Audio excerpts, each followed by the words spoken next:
Hey, this is Ken Shadow.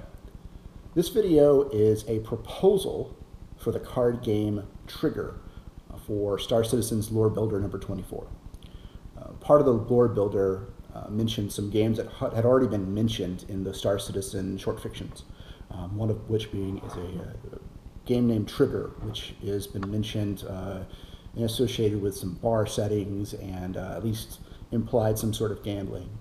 So I thought that I could come up with some card game rules that fit both the setting and some other criteria to make it fun, that would build upon the lore builder and make it something that the whole fan base could play at some point.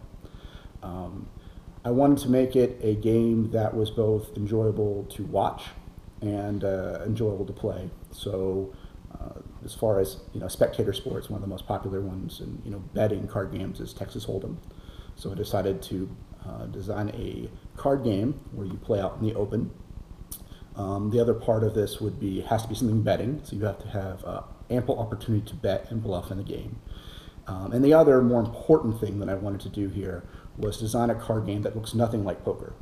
So instead of using the matching or creation of hands, I decided to use something that isn't typically in betting games, which is like a trump mechanics, like from hearts or spades. And so I tried to combine a lot of these elements into what I hope is a new card game that we could maybe expand on as a community and create something really fun.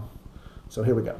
So this game is played with a standard deck of 52 cards. So we're going to take the jokers off. We don't need those.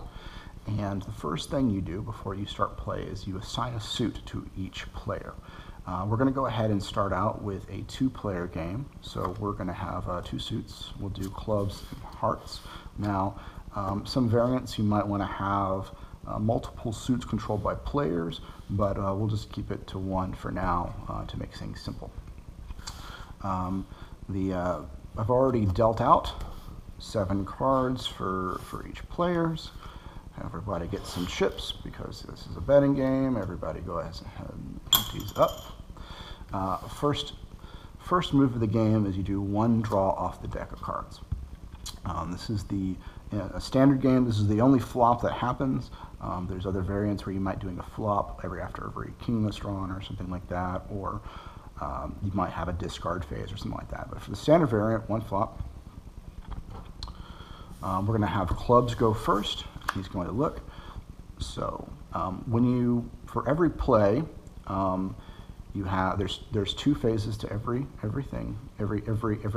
play that you would have. So you have a bet. So you can raise the bet that's currently out there, and everyone can either meet or fold against the raise that you had. They cannot raise again. If you don't raise the bet before you play a card, then it's off to the next person. You can't raise after you play. When you actually play a card, you have 2 options here. You can play a card that is equal to or under the current card out there. So if I were to play this card right here, I would play it next to the card out there, making a new stack of cards. If I were to play a card that is greater than the card out there, I would play it on top, trumping that card and taking it out of play, replacing that value. Now, I'm playing as the club player right now, and what I want to do is I want to see as many stacks on the board as possible that have clubs on the stack. Whenever you make a new stack out there, like for instance, let's say if I was playing 4, it's less than the 7, so I would make a new stack. This old stack is now locked in. That is 1 point for the club player, right? This new stack is now in play, and then the player 2 again be able to play on top of that card. Now, diamonds aren't a card in play. Normally, if you have a 4-player game, there'd be some other player with diamonds out there. But right now, they're kind of, these extra suits are really just for manipulating the game. So the hearts player out there is has a chance to go. Now what he's going to do is he wants to get some points on the board so he has a better position for betting. So what he's going to do, he might go ahead and say, oh, I raise you, try and bluff some things up, but of course the club player is actually in a position of strength. He's going to meet that pretty easily. But he's going to go ahead and throw that out there to maybe psych the person out, right? He played this queen, which is greater than the 4, replacing that value. Now, the heart player probably thinks that there's only kings are going to be able to trump the queens out there. In this game, aces are actually 1s; they are the low, which makes them fairly useful in different ways than the trumping. But either way, he's going to play that queen. Now, the next person's up. Lo and behold, he does have a king, but it is a king of hearts. So no matter when he would play this, it would be a point for the heart player, rather than give the heart player 2 points by playing some other card. He's going to go ahead and play this king, basically trumping over the queen, but still the heart player gets a heart. Now this person over here is, he's not too horribly unhappy about that, because he does get a point, but he's not too happy about it either. So what he's going to do is he's going to come back. Maybe he goes, you know what, I'm gonna raise that again. Regardless, again, the club player feels like he's in a good spot too. The heart player is going to throw out a low card. Now this is a club, and so normally he wouldn't want to throw this out there so early, but he's pretty sure that the other person doesn't have a lower card.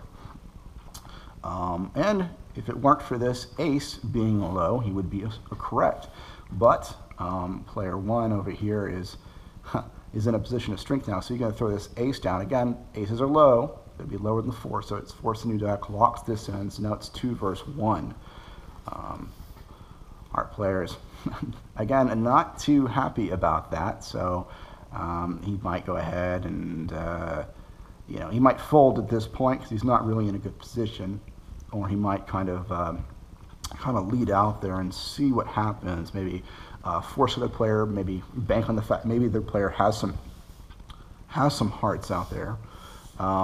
Again, or actually this would probably be better saved toward the end, but just again for the sake of argument here is again not too great. So probably he's going to dump some money in here. Probably wouldn't need it, probably he's folded, but either way he can pretty much easily trump this. So again, my point here, whenever you play a new stack, it locks in the old stack. And what you want to try and do is get your suit that you're controlling on top to get points.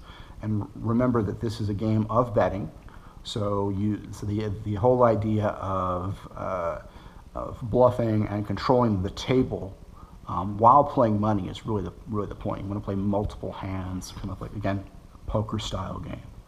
So I'd like to hear what you guys think on the forum thread. And if you guys have any other suggestions you'd like to throw out there, I've done a couple of variants and play styles, and I think I've got something here. And I think it needs some more tweaking. I think one of the interesting things here is that the number of cards in your hand really controls what level of skill you would have versus the luck/bluff mechanics that we have in the game.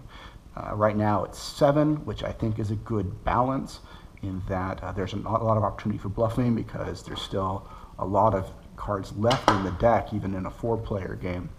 If you were to deal out all the cards, then it would be much more skill-based. You could probably do like just one bet for the ante and not have a raise in that case.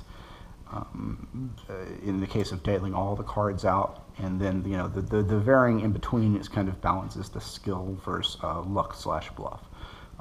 Again, because I'm trying to keep it in the same vein as betting and bluffing is poker. I've kept it at 7, but we'll play with that and see where it goes.